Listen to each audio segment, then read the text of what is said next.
اللہ الرحمن الرحیم۔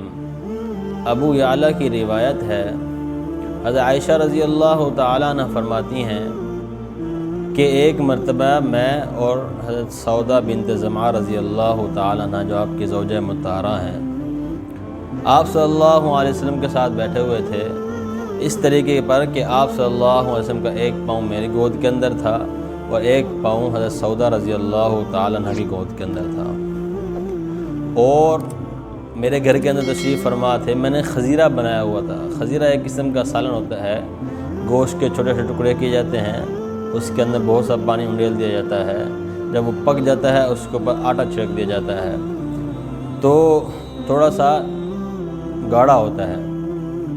تو میں نے خزیرہ بنایا ہوا تھا، تو میں نے حضرت سودا رضی اللہ تعالیٰ سے فرمایا کہ آپ اس کو کھائیں۔ انہوں نے کہا میں نہیں کھاؤں گی۔ تو حضرت عائشہ رضی اللہ تعالیٰ عنہ فرمانے لگیں، میں نے کہا آپ کھاؤ وگرنہ میں اس کو آپ کے منہ پر لگا دوں گی۔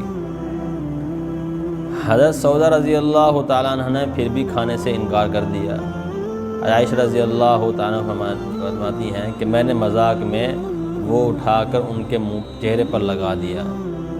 یہ دیکھ کر جناب رسول اللہ صلی اللہ علیہ وسلم مسکرا پڑے۔ پھر آپ صلی اللہ علیہ وسلم نے اپنا پاؤں مبارک حضرت سودا رضی اللہ تعالیٰ کے گود سے جو ہے وہ کھینچ لیا اور فرمانے لگے تم بھی بدلہ لے لو، اور انہوں نے بھی جو ہے وہ اس میں سے اٹھا کر میرے منہ پر لگا دیا۔ اسی دوران آپ صلی اللہ علیہ وسلم جو ہے وہ مسکراتے رہے۔ دیکھو گھر کے اندر کتنا اچھا ماحول آپ صلی اللہ علیہ وسلم کے گھر کا تھا۔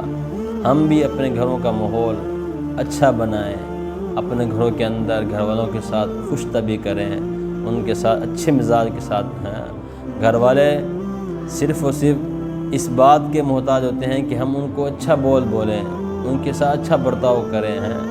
باقی پیسہ اور یہ چیزیں یہ ایک الگ چیز ہے، اس سے عورت جو ہے اتنا خوش نہیں ہوتی جتنا عورت انسان کے خاوند کے رویے سے خوش ہوتی ہے، اس کے دو میٹھے بولنے سے خوش ہوتی ہے۔